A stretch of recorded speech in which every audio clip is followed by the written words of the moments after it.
ঘুরে বেড়ানোর বেলায় আমরা একসঙ্গে অনেক কিছু উপভোগ করতে চাই। তেপান্তরে যেতে যেমন মন চাই, তেমনি সাগরের উতল হাওয়া, ঢেউয়ের আলতো পরশ, সমুদ্র সৈকত, পাহাড়, ঝর্ণা, অরণ্য সব একসঙ্গে দেখার আনন্দই আলাদা। একইভাবে সিনেমা, গান, নাটক, ওটিটি কন্টেন্ট সহ তারকাদের খবর সহ সব একই আয়োজনে পেলে মন ভরে যায়। বিনোদন অঙ্গনের অনেক কিছুর পসরা নিয়ে সাজানো সেই অনুষ্ঠান হলো শোবিজ ওয়ার্ল্ড। সবাইকে এটিএন বাংলার এই নিয়মিত আয়োজনে স্বাগত। আর আপনাদের সাথে আছে আমি রুমানা। কাবিলা, হাবু, পাশা, শিমুল কিংবা বজরা, জাকির, ব্যাচেলার পয়েন্ট ধারাবাহিকের এসব চরিত্র অনেক জনপ্রিয়। এমন আরেকটি চরিত্র ছিল, তার নাম নেহাল। ব্যাচেলার পয়েন্টের প্রথম দুটি সিজনে এই চরিত্রে দেখা গেছে তৌসিফ মাহবুবকে। দর্শকদের জন্য সুখবর, 6 বছর পর ধারাবাহিকটিতে ফিরছেন এই তারকা। নাটক, ওয়েব ফিল্ম, পুরস্কার বিতরণ অনুষ্ঠান মিলিয়ে নির্বাচিত 3টি খবর জেনে নেই। Delivery boy, come into my room. Order. আমি রুমিতে গন্ধ খা। বিভিন্ন বয়সী অবিবাহিতদের মেস জীবনকে কেন্দ্র করে 2018 সালে নির্মিত কমেডি ধারাবাহিক ব্যাচেলার পয়েন্ট ব্যাপক আলোচিত হয়। দর্শক চাহিদার সুবাদে এরপর একে একে তৈরি হয়েছে ব্যাচেলার পয়েন্টের আরও 5টি সিজন। সব সিজনের রচনা পরিচালনা করেছেন কাজল আরফিন অমি। ইতিমধ্যে এই ধারাবাহিকের 5ম সিজনের কয়েকটি পর্ব মুক্তি পেয়েছে।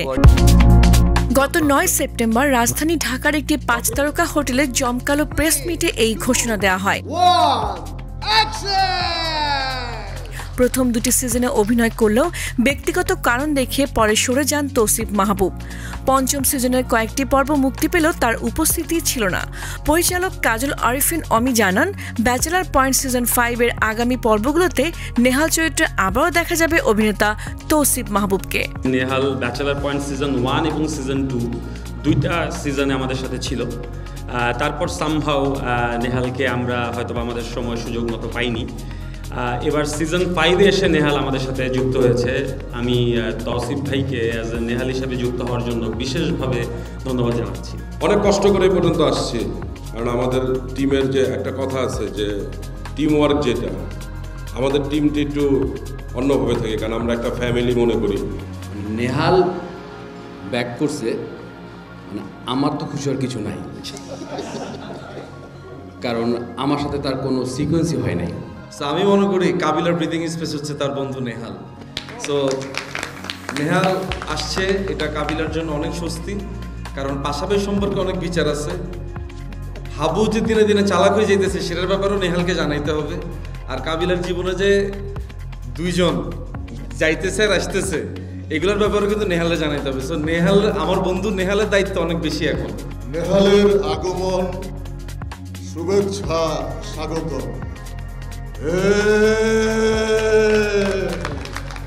দর্শকদের ভালোবাসা ও চাহিদার জন্য ফিরতে পেরে তিনি নিজেও আনন্দিত। নেহাল যেটা অভিনয় করছেন, আমি তৌসিফ মাহবুব। I left Bachelor Point as a boy, but now I came back as a man.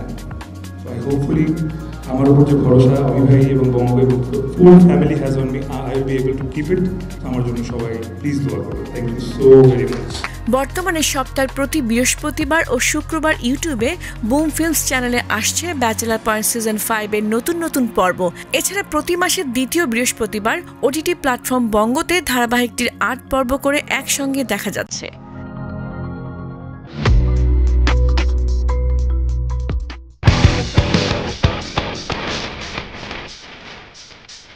Star Bangladesh মিডিয়ার আয়োজনে দেওয়া হলো ন্যাশনাল ইনফ্লুয়েন্স অ্যাওয়ার্ড।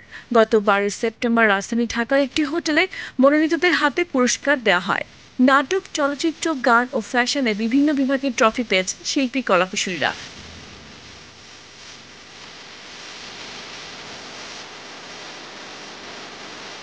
অনুষ্ঠানে পুরস্কার বিতরণী ফাঁকে ছিল গান ও র্যাম্প শো। অতিথি হিসেবে ছিলেন শোবিজের নবীন প্রবীণ শিল্পীরা। সিনেমা শুধু ছবি নয়, এ যেন আবেগের অন্তহীন নদী, যেখানে প্রতিটি দৃশ্যের ঢেউয়ে আমরা হারাই, এরপর আবার খুঁজি নিজেদের। ডিয়ার ভিউয়ার্স, নতুন কয়েকটা সিনেমার অল্প স্বল্প গল্প হোক। প্রথমেই ঢালিউড আপকামিং। দর্শকদের নন্দিনী জয় আহসান 2 বাংলার অনেক নির্মাতার সঙ্গে কাজ করেছেন। এবার তাকে দেখা যাবে ইরানি নির্মাতার একটি সিনেমায়। প্রান্তিক মানুষের গল্প নিয়ে নির্মিত ফেরেশতা নামের ছবিটিতে জয়ার নায়ক কে, তাদের চরিত্রগুলোই বা কেমন, ফেরেশতার অন্য অভিনয় শিল্পীরা কারা, চলুন জেনে নেই ঝটপট।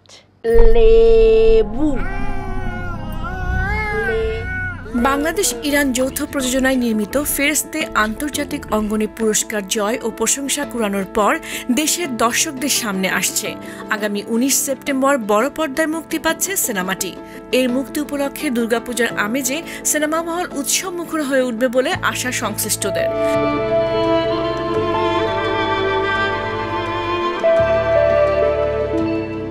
ইরানি নির্মাতা মুর্তজা অতাশ জমজম পরিচালিত ফেরেশতা সিনেমায় রয়েছে বঞ্চনার শিকার সমাজের প্রান্তিক মানুষের টিকে থাকার সংগ্রাম। ছবিটিতে সুবিধাবঞ্চিত নারী ফেরেশতা চরিত্রে অভিনয় করেছেন জয়া আহসান। প্রতিকূল পরিস্থিতিতে সাহস ও শক্তি নিয়ে লড়েন এই নারী। 2024 সালে ঢাকা আন্তর্জাতিক চলচ্চিত্র উৎসবের উদ্বোধনী সিনেমা ছিল ফেরেশতে। ওটিটি এখন দর্শকদের কাছে গল্পের সীমাহীন আকাশ, যেখানে সময় ও দূরত্ব মিলিয়ে যায় এক ক্লিকের আলোয়। শোবিজ ওয়ার্ল্ডে এবার রয়েছে ওটিটির আপডেট। বিনোদন অঙ্গনে 16 বছর ধরে কাজ করছেন আরাফাত মহসিন নিধি। বিজ্ঞাপন চিত্র আর সিনেমার সুরকার ও সঙ্গীত পরিচালক হিসেবে এখন বেশ আলোচিত তিনি। কণ্ঠশিল্পী ও গীতিকার হিসেবেও তার সুনাম রয়েছে। তবে গানের আড়ালে নির্মাতা হওয়ার আরেকটি স্বপ্ন বয়ে বেড়াতেন তিনি। ক্যামেরার পেছনের জগৎ তাকে সবসময় টানত। সেই টানেই দীর্ঘ বিরতির পর আবারও ফিকশন নির্মাণে ফিরলেন আরাফাত মহসিন নিধি।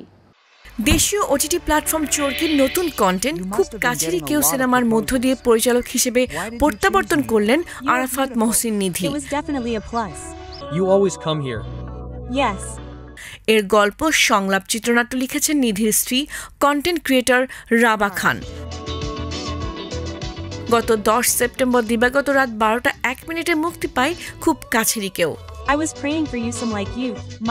এতে জেরিন চরিত্রে অভিনয় করেছেন সুনেরা বিনতে কামাল। অন্যদিকে রাকিন চরিত্রে আছেন FS9।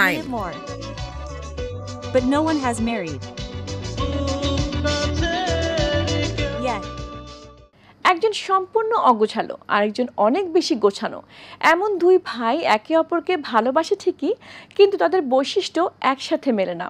এমন পরিস্থিতিতে অগোছালো ভাইয়ের জন্য দুয়ার খুলে দেওয়া মানে বিপদ ডেকে আনা। এমন গল্প নিয়ে আসছে বহুল প্রতীক্ষিত নতুন mini series black rabbit. Crime thriller ধাঁচের মিনি সিরিজ ব্ল্যাক র্যাবিট আগামী 18 সেপ্টেম্বর মুক্তি পাচ্ছে নেটফ্লিক্সে। এতে জেক ফ্রিডকেন চরিত্রে ব্রিটিশ তারকা জুড ল ও তার ভাই ভিন্সের ভূমিকায় অভিনয় করেছেন আমেরিকান তারকা Jason Bateman. I was first pitched the idea for Black Rabbit. I was curious and hooked by the very interesting world. সিরিজের প্রথম দুটি পর্ব পরিচালনা করেছেন Jason Bateman. We're not trying to teach any lessons or create some sort of cautionary tale here, but it's so unsettlingly realistic. একসময় দুই ভাই মিলে নিউ ইয়র্কে একটি অভিজাত রেস্তোরাঁ ও ক্লাব ব্ল্যাক র্যাবিট চালু করেছিল। এটি এখন একাই পরিচালনা করে জেক। একদিন ভিন্স ফিরে আসে, সেই সঙ্গে নিয়ে আসে জুয়ার দেনার বোঝা। জেকের নিজেরও আর্থিক সমস্যা আছে। দুই ভাই জড়িয়ে পড়ে বিপজ্জনক ঋণ খেলাপির ঘেরাটোপে। 8 পর্বের সিরিজটির একটি চরিত্রে অভিনয় করেছেন অস্কারজয়ী আমেরিকান বধির তারকা ট্রয় কটসার।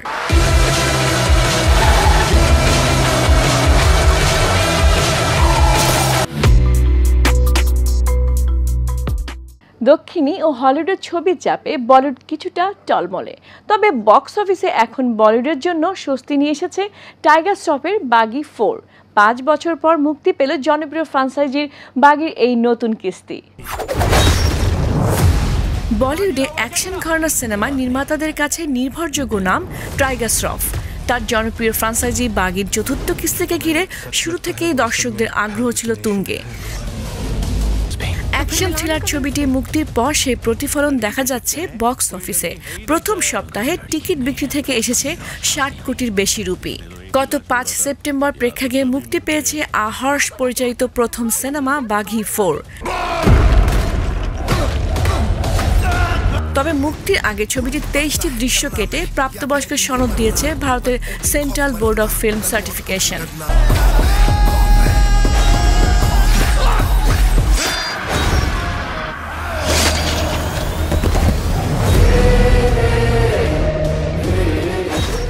টলিউডের সিনেমা মানে আলো ছায়ায় লেখা বাঙালি সংস্কৃতির কাব্য, যেখানে গান, প্রেম আর জীবনযাপন জীবন্ত হয়ে ওঠে।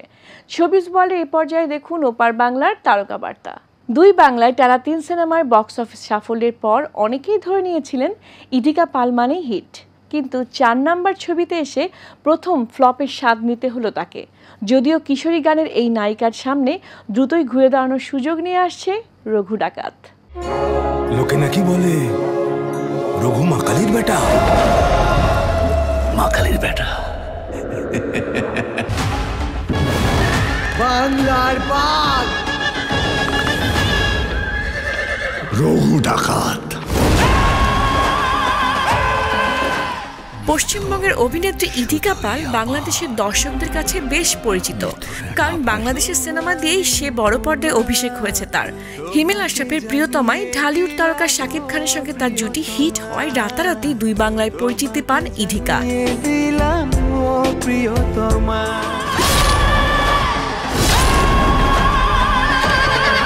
তবে এবার অন্যরকম অভিজ্ঞতা হলো কিশোরী গানের নায়িকা ইধিকার। সোহম চক্রবর্তীর বিপরীতে তার নতুন সিনেমা বহুরূপ বক্স অফিসে মুখ থুবড়ে পড়েছে। প্রথমবার ব্যর্থতার স্বাদ পেলেও ইধিকা দ্রুত ঘুরে দাঁড়ানোর সুযোগ পাচ্ছেন। দুর্গাপূজা উপলক্ষে মুক্তি পাবে তার বহুল প্রতীক্ষিত সিনেমা রঘু ডাকাত। রঘু ডাকাত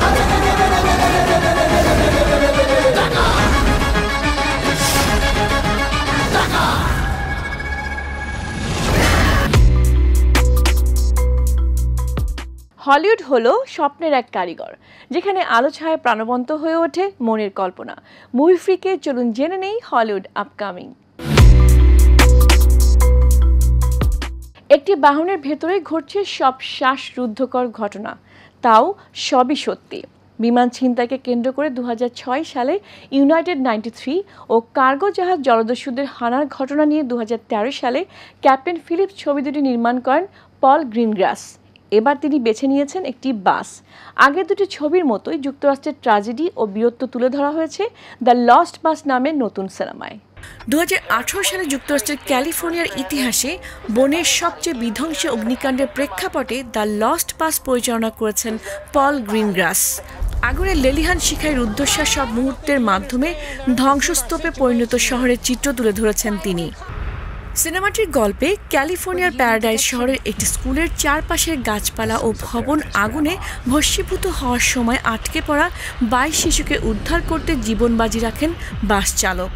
অ্যাপল অরিজিনাল ফিল্মসের পরিবেশনায় আগামী 19 সেপ্টেম্বর যুক্তরাজ্য ও যুক্তরাষ্ট্রে মুক্তি পাবে 2 ঘন্টা 10 মিনিটের ছবিটি দ্য লস্ট বাস।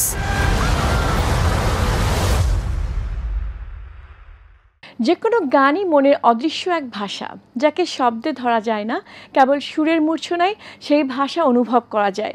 শোবিজ ওয়ার্ল্ডের গানের আয়োজনে মিউজিক ম্যানিয়ায় থাকছে দেশে বিদেশের সঙ্গীত সংবাদ। দূরত্বের ভালোবাসায় অনেক কথা বলা হয় না, তখন যেন থেমে থাকে সময়। দূরত্বের কারণে বিরহ দেখা দিলেও সম্পর্ক কখনোই ভাঙে না। দূরত্বের ভালোবাসা নিয়ে এলো কোক স্টুডিওর বাংলার নতুন গান লং ডিস্টেন্স লাভ।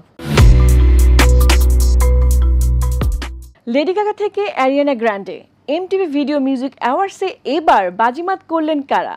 কে বেশি পুরস্কার পেলেন? কারা কোন স্বীকৃতি জিতলেন? এক ঝলকে জেনে নেই চলুন। এমটিভি ভিডিও মিউজিক অ্যাওয়ার্ডসের এবারের আসরে আর্টিস্ট অব দ্য ইয়ার সহ সর্বাধিক 4টি পুরস্কার জিতেছেন আমেরিকান গায়িকা lady Gaga. Creating this year with you was a beautiful, beautiful dream. And you have been my partner every step of the way. I dedicate this to you too, my love. আরো দুই American তারকা Ariana Grande ও Sabrina Carpenter পেয়েছেন 3টি করে পুরস্কার। Ariana গ্র্যান্ডের Brighter Days Ahead video of the year, best pop video ও বেস্ট লং ফর্ম ভিডিও পুরস্কার জিতেছে। সেরা পপ আর্টিস্ট সাবরিনার শর্ট অ্যান্ড সুইট সেরা অ্যালবামে স্বীকৃতি পেয়েছে। Rosé and Bruno Mars, APT. আপাতে গানের সুবাদে সং অব দ্য ইয়ার পুরস্কার পেয়েছেন ব্রুনো মার্স ও দক্ষিণ কোরিয়ার মেয়েদের ব্যান্ড ব্ল্যাক পিঙ্কের গায়িকা রোজে। সেরা ব্যান্ড নির্বাচিত হয়েছে ব্ল্যাক পিঙ্ক। সেরা রক গানের ভিডিও স্বীকৃতি পেয়েছে কোল্ডপ্লে ব্যান্ডের অল মাই লাভ। 2024 সালের 20 জুন থেকে 2025 সালের 18 জুনের মধ্যে প্রকাশিত মিউজিক ভিডিও গানের মধ্য থেকে সেরাদের পুরস্কৃত করা হয়েছে। মাইকেল জ্যাকসন ভিডিও ভ্যানগার্ড পুরস্কার ভূষিত হয়েছে মারায়া ক্যারি। বেস্ট R&B ভিডিও হয়েছে মারায়া ক্যারি টাইপ ডেঞ্জারাস।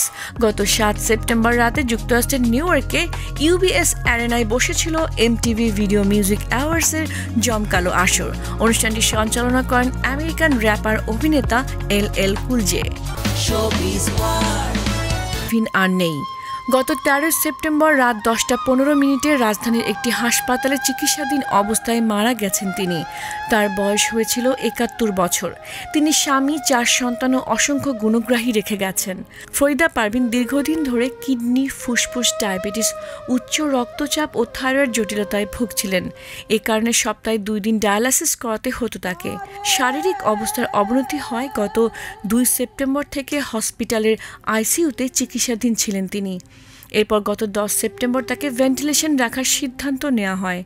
তাকে সুস্থ করে তুলতে প্রয়োজনীয় সব ধরনের চিকিৎসা দিয়ে চেষ্টা চালায় হসপিটাল কর্তৃপক্ষ, কিন্তু চিকিৎসকদের সব চেষ্টা ব্যর্থ করে তিনি চলে গেলেন চিরতরে।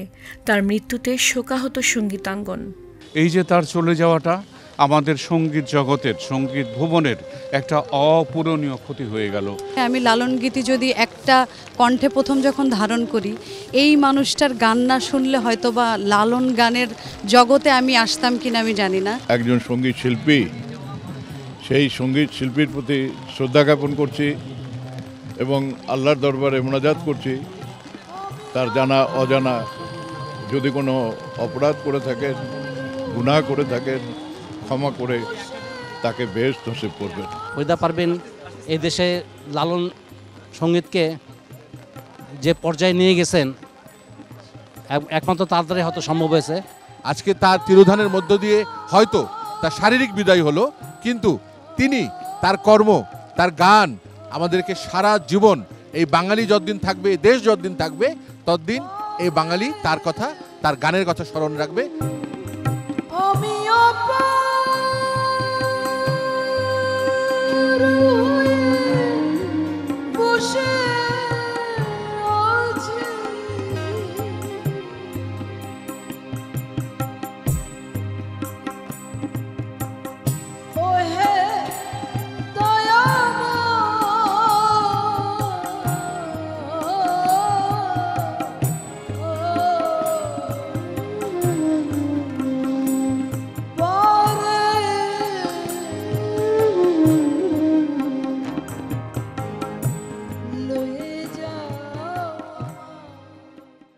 বলিউডে এখন জনপ্রিয় নায়িকাদের একজন তিনি, অথচ একসময় আমেরিকায় পড়াশোনা ফাঁকে কফি শপে ঘন্টার পর ঘন্টা দাঁড়িয়ে কফি বানিয়ে দিতেন ক্রেতাদের। কখনো বিক্রি করতেন স্যান্ডউইচ। সেই অতীত যেন আজ অবিশ্বাস্য, কারণ তিনি এখন প্রায় 900 কোটি রুপি ব্যবসা করা স্ত্রী 2 ছবির নায়িকা, বলিউডে আলোচিত খলনায়ক শক্তি কাপুরের মেয়ে শ্রদ্ধা কাপুর। তাকে স্ট্রাগলে সেসব দিন নিজের পায়ে দাঁড়ানোর শিক্ষা দিয়েছে। আত্মনির্ভরতা এই শিক্ষা অনুপ্রেরণা যোগাতে পারে যে কাউকে। ডিয়ার ভিউয়ার্স, আজ এই পর্যন্তই। শোবিজের বর্ণিল আয়োজন নিয়ে ফিরব আগামী পর্বে। সবাই ভালো থাকুন, সুস্থ থাকুন, আর চোখ রাখুন ATN বাংলার পর্দায়।